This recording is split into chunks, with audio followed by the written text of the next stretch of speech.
कि राम लिखे तर जाते हैं पत्थर, सिया लिखे तर जाते हैं प्राणी, राम लिखे अभिवादन हो, सिया राम कहे बनती युग बाणी। मैं अमित सिंह सूर्यवंशी, आप देख रहे हैं CP news live TV. CP news live TV के माध्यम से आज ऐसे युवा कलाकार से रूबरू करवाएंगे जो डॉक्टर विष्णु सक्सेना गीत सम्मान से सम्मानित बाराबंकी के प्रियांशु गजेंद्र, जो किसी भी परिचय के मोहताज नहीं हैं। ऐसे हास्य कवि जिन्होंने प्रेम से लेकर वीर रस तक के क्षेत्र में अपनी कविताओं के द्वारा एक अलग पहचान बनाई है, और जानते हैं उनकी उपलब्धियों और संघर्ष की कहानी प्रियांशु गजेंद्र की जुबानी। आइए आपको मिलाते हैं बाराबंकी के ऐसे शख्सियत से जो पूरे विश्व के लोगों के दिलों पर राज करते हैं, प्रियांशु गजेंद्र जी, जो इस वक्त हमारे साथ मौजूद हैं। नमस्कार। सबसे पहले तो सीपी न्यूज के सारे दर्शकों को मेरा प्रणाम पहुंचे, नमस्कार करता हूं सबको, और रमेश जी का मैं स्वागत करता हूं। Thank you sir. सबसे पहले हम ये जानना चाहेंगे कि जैसे कोई भी कार्य जब शुरू करते हैं तो तमाम रुकावटें आती हैं और ढेर सारी बाधाएं आती हैं, तो जब आप शुरुआती दौर से कविता पढ़ना शुरू किए तो कितनी समस्याओं का सामना करना पड़ा?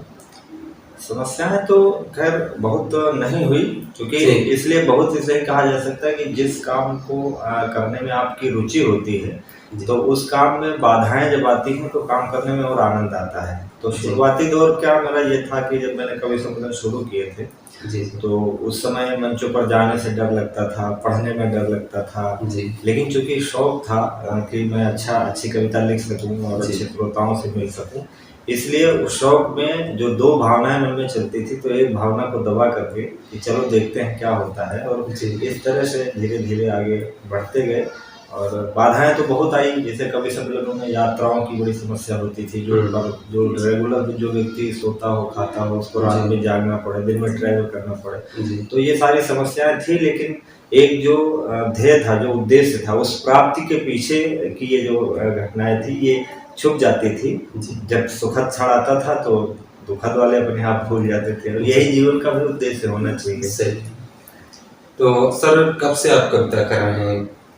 2005 में पहली बार मैंने मंच साझा किया था। बाराबंकी में ही पटेल महिला डिग्री कॉलेज में एक कवि सम्मेलन हुआ था हिंदी दिवस के दिन, तो 14 सितंबर को, तो वो मेरा पहला मंच था 2005 का। जी, आप अध्यापक भी हैं?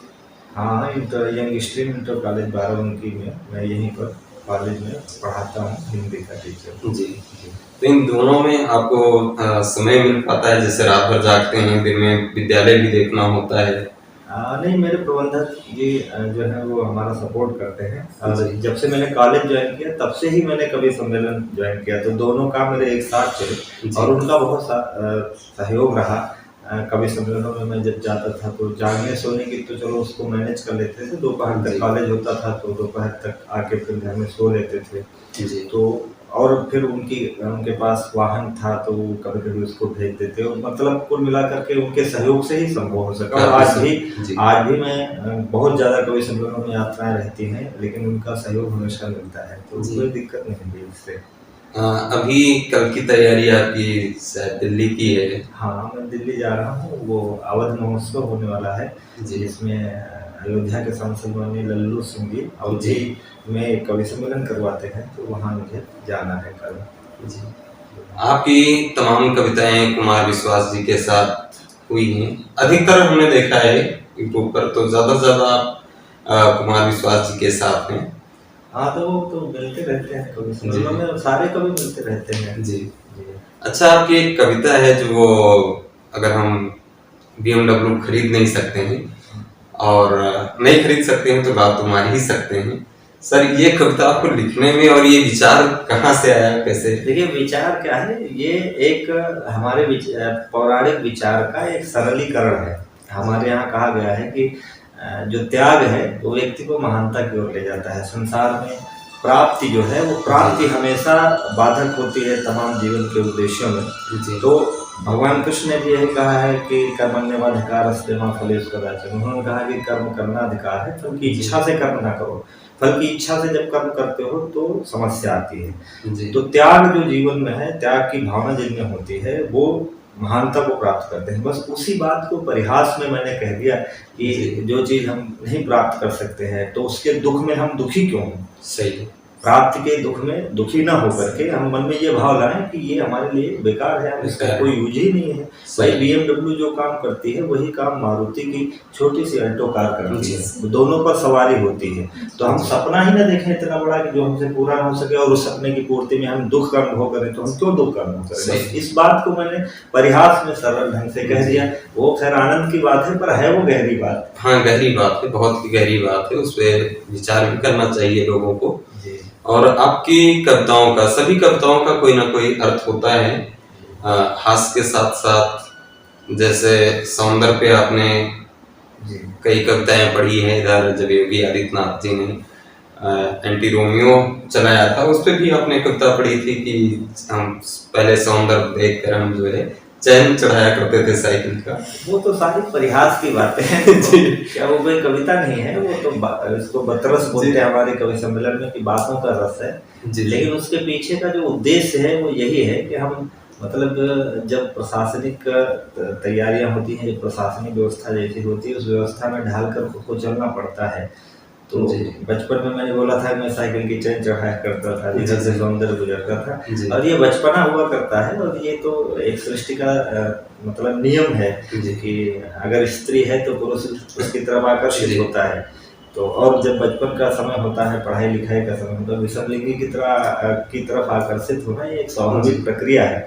तो उस प्रक्रिया में पढ़ाई के समय अक्सर लोग ऐसा करते हैं। हाँ, तो ये जब आप विद्यालय पहुंचते हैं तो वहाँ स्टूडेंट आपसे क्वेश्चन करते हैं कि नहीं करते हैं कि सर आप? हाँ, विद्यार्थी मेरे पूछते हैं मुझसे कि आप कविता करते हैं, मैं आपको सुनता रहता हूँ, ऐसा नहीं, इस पर कोई टिप्पणी किए बच्चे कि नहीं किए? नहीं, बच्चे तो नहीं करते हैं, क्योंकि मेरा स्वभाव ऐसा है कि मैं बाहर जितना हंसता हूँ, विद्यालय में उतना ही कठोर रहता हूँ। तो बच्चों के साहस नहीं होता है कि मुझसे इस तरह की बातें करें। कोर्स से संबंधित कुछ भी बात करते हैं, मैं पढ़ाता हूँ, और लेकिन इस तरह की बातें नहीं करते व्यक्तिगत मेरी जो है। जी जी हाँ, क्योंकि ये वही हमारे मन में ख्याल आया कि हो सकता है बच्चे एक बार आपसे प्रश्न करें कि सर जो है आप बचपना में बच्चे भी करते हैं, मैं देखता हूँ कॉलेज में रोज मैं देखता हूँ बच्चियाँ निकलती हैं, लड़के खड़े रहते हैं।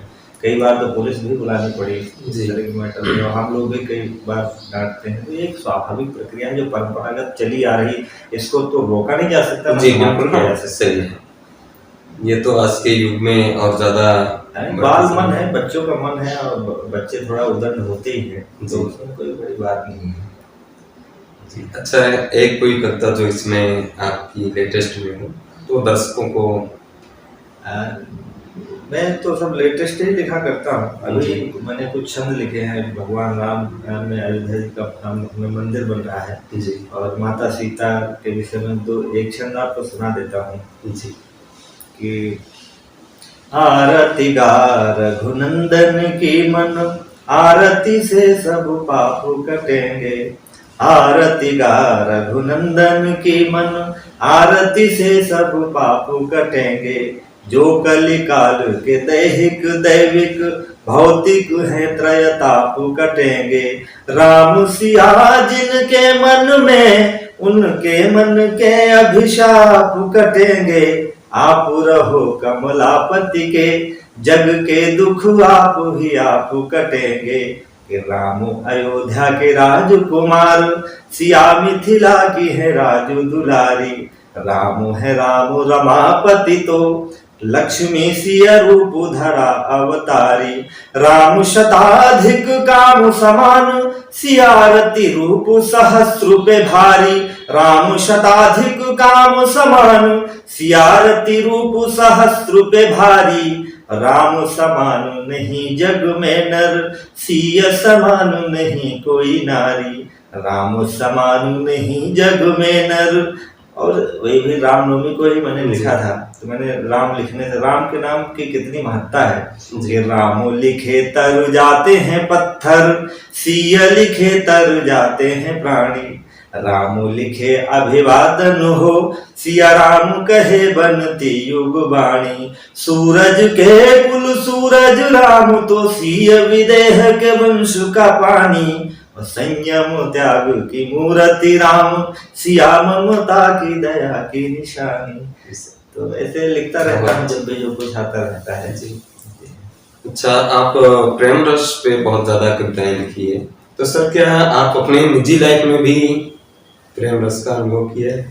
प्रेम तो ऐसी वस्तु है जो कोई व्यक्ति संसार में उससे अछूता नहीं है।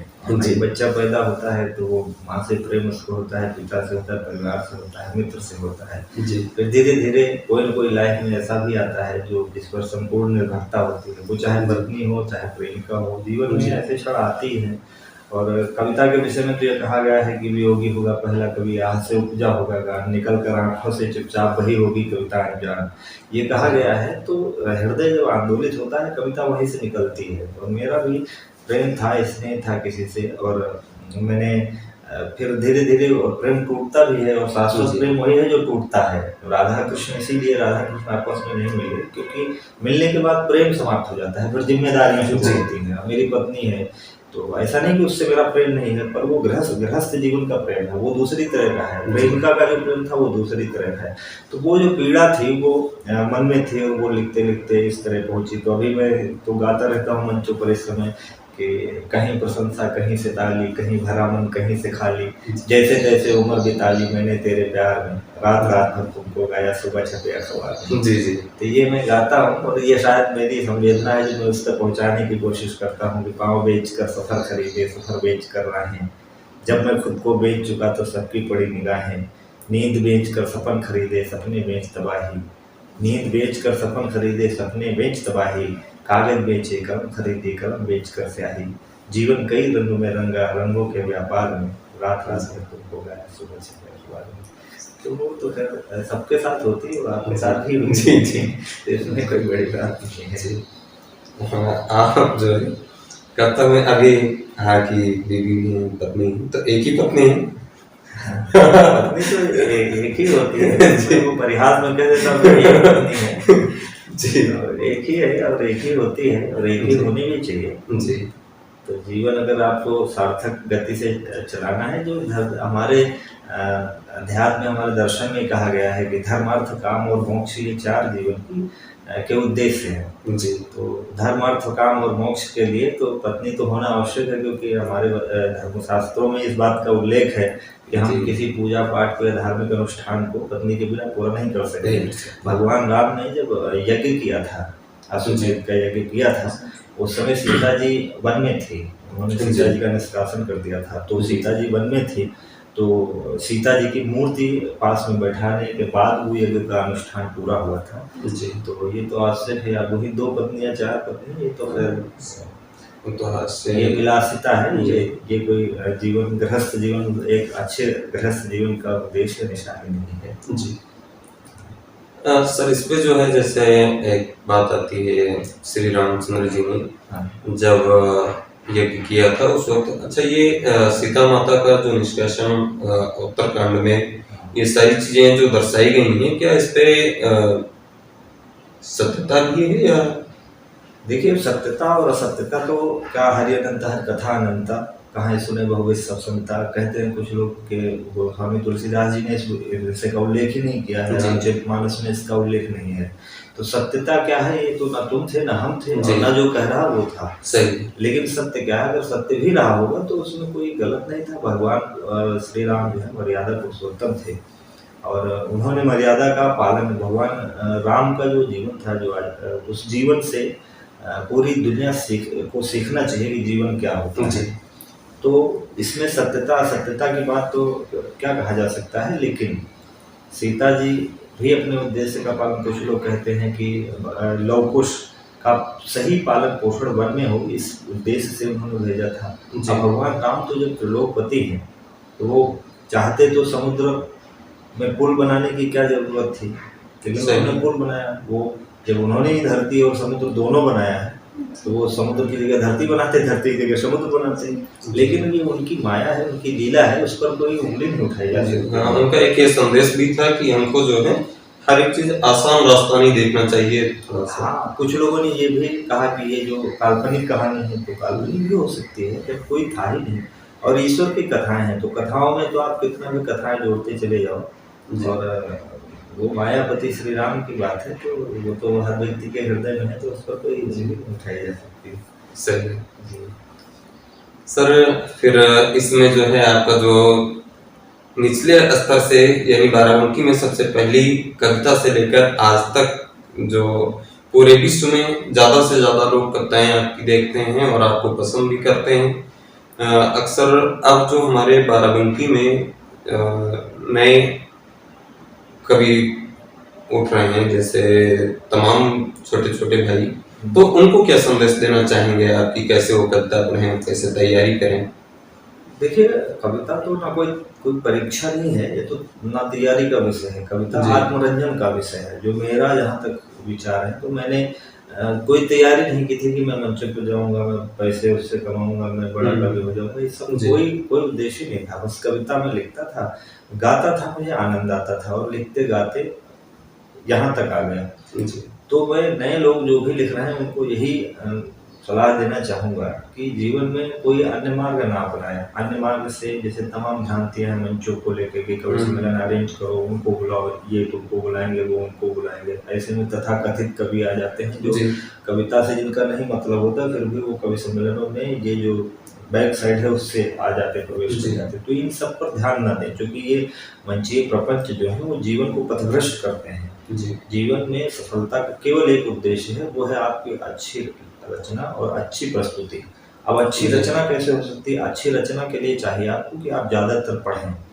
पढ़ने से क्या होगा कि आपको ये बात पता चलती है कि पहले क्या लिखा जा चुका है और क्या हमें लिखना चाहिए। और प्रस्तुति मंच पर तो प्रस्तुति चाहिए, तो प्रस्तुति के लिए इस बात का ध्यान रखना चाहिए, देखना चाहिए कि हमसे जो बड़े तमाम रचनाकार हैं जो प्रस्तुति दे रहे हैं वो किस प्रकार पढ़ते हैं कि लोग उससे अरोचकता का अनुभव करते हैं। कई बार ऐसा होता है जहाँ कवि सम्मेलन के अच्छे श्रोता नहीं होते हैं, जिनको कवि सम्मेलन में कविता की जानकारी नहीं है, हमें वहाँ भी कविता सुनानी पड़ती है। तो जो अभी मैं संवाद बोल रहा था कि गाड़ी में लात मार सकता हूँ, इन सब चीज़ों का प्रयोग इसलिए किया जाता है ताकि जो व्यक्ति नहीं ध्यान दे रहा है वो भी इन रोचक बातों से हमारी बात पर की तरफ केंद्रित हो, और जब वो केंद्रित होता है तो हम उसे अच्छी कविताएं सुना देते हैं। तो इस तरह से हम, जैसे कि होता नहीं कि आपको बुखार है तो बुखार के लिए पैरासीटामोल ही काम करेगा, सही। लेकिन उसके लिए डॉक्टर माथे पर पट्टी भी रखवा देता है, ठंडी जगह पे भी रखवा देता है, उसके साथ और भी दवाएं मिला के देता है, ये दवा रिएक्शन न करे, ये दवा। तो ये कविता का बस यही जो ये लफाजियाँ हम लोगों की होती हैं, उनका मतलब सिर्फ यही होता है कि हमें मुख्य दवा देने के लिए पहले भूमिका बनानी पड़ती है। इसमें जो है कविताओं में भी कंपटीशन होता है कि हम सीनियर या ऐसे, या सब लोग को सहयोग किया जाता है एक साथ में? कंपटीशन कोई नहीं होता है। देखिए क्या कि जो एक इसको अदब की महफिल बोलते हैं, उर्दू में अदब की महफिल बोलते हैं। तो ये अदब की महफिल होती है तो हम लोग जैसे होते हैं तो हमारे जो सीनियर्स हैं, पोएट हैं, तो हम जब बैठते हैं तो अगर सीनियर्स की कोई गलती भी होती है जो हम छोटों को लगे कि ये गलती है तो भी हम कह नहीं सकते, ये मर्यादा है, ये अदब है। और ऐसा नहीं कोई कंपटीशन नहीं होता है, और कंपटीशन तो हर जगह है जीवन में। एक तरह से कह लीजिए अगर कंपटीशन नहीं है तो जीवन खत्म है आपका। आप जो मंच पर जा रहे हो तो आपकी प्रस्तुति सबसे अच्छी हो, आपका लेखन सबसे अच्छा हो तो अपने आप ही आप निखर जाओगे। तो आप कंपटीशन तो ना ही माने, और लेकिन सहयोग, जैसे सहयोग की बात है तो बड़े लोग अगर सहयोग न करें तो छोटे लोग कभी आगे नहीं बढ़ सकते, क्योंकि बड़े लोगों का पूरा कब्जा है कवि सम्मेलनों में। और वो छोटे लोगों को उतने अगर कोई अच्छा लिख रहा होता है, जो तमाम सारे लोग कहते हैं कि जो बड़े कवि हैं हमें हमारी सहायता नहीं करते हैं, अच्छा हम भी चमक जाएं, तो ऐसा नहीं, आपके अंदर प्रतिभा होगी। जैसे मेरा है तो मैं आपको बता रहा हूँ, मैं कवि सम्मेलनों में गया तो मैं बहुत छोटी जगह से गया और महानगरों में बड़े बड़े लोगों के साथ, और बड़े बड़े हमारे हरिओम कुमार जी हैं, कुमार विश्वास जी हैं, सुरेंद्र शर्मा जी हैं, विनीत चौहान जी हैं, कुंवर बेचैन जी थे, ये सारे कितने बड़े बड़े सारे गीतकार और कवि, और विष्णु सक्सेना जी, सब ये बैठते थे। तो इन लोगों ने हमेशा हमारी पंक्तियों का सराहना दी। जब भी मतलब मैं नर्वस हुआ, उन्होंने मालाएं पहनाकर, लाल किले पर आपने देखा वसीम बरेलवी जी तो मेरी राम की कविता पर उठ करके मुझे माला पहना करके गले से लगा लेते हैं। तो ये ऐसा नहीं है कि उन्होंने मेरे प्रभाव में या मुझसे डर करके उन्होंने ऐसा किया। उन्होंने ऐसा इसलिए किया कि बच्चा अच्छा लिख रहा है तो इसकी और प्रोत्साहित करना चाहिए। तो ऐसा करते हैं, सारे लोग करते हैं और ये होना भी चाहिए। तो अगर कोई ये बात कहता है कि हमारी लोग सहायता नहीं करते या कंपटीशन है या लोग हमसे ऐसा मानते, तो ये सारी चीजें मिथ्या है मेरे विचार से। जी, यही एक दिन हम बैठे हुए थे बाराबंकी में, तो कई कवि भी थे साथ में। हाँ। तो ये बात होने लगी कि हमारा सहयोग नहीं करते हैं और दबाव ऊपर से आने लगता है। तो ये इस बात पे हमने ये प्रश्न किया कि ये सच है या अपवाद? अरे भाई, दबाव अगर मानते होंगे, आज जैसे मैं कवि सम्मेलन में जाता हूँ तो कुमार विश्वास जी की बात भाषा में आपने देखा होगा, वो कहते हैं मेरा सबसे प्रिय कवि। कई बार आपने सुना होगा। जी, मैं उनके घर जाता हूँ, वो लोगों को आधे घंटे, बड़े लोगों को आधे घंटे 20 मिनट समय नहीं देते हैं, लेकिन मेरे साथ वो पूरा दिन रहना पसंद करते हैं। मुझे गाड़ी में साथ लेके जाते हैं। तो मेरे पिताजी कोई प्रधानमंत्री हैं जो डरते हैं उनसे? नहीं डरते हैं, ऐसा कुछ भी नहीं है। जो लोग ये कहते हैं ये उनकी मानसिकता है, वो कुंठा है, जो भी हो उन लोगों के प्रति। आपको अपने में कमी देखनी चाहिए कि हम में क्या ऐसा गुण है कि अगला व्यक्ति हमसे प्रभावित नहीं होता है। हम मान लेते हैं कि कोई आपका शत्रु है, सांप का कार्य है काटना जी, तो हमारा भी ये फर्ज है कि हम सांप के फन के पास न जाएं। हम ऐसा कुछ करें जिससे सांप हमारा मित्र बन जाए। तो आप अपने गुणों को देखिए, आप दूसरों पर उंगली उठाने। उन्होंने बड़े अच्छी बात लिखी हरिशंकर परसाई ने कि निंदा का उद्गम हीनता या कमजोरी है। आपके भीतर अगर कमजोरी है तो आप दूसरों की निंदा करके आप अपने को बड़ा बनाने की कोशिश करते हो।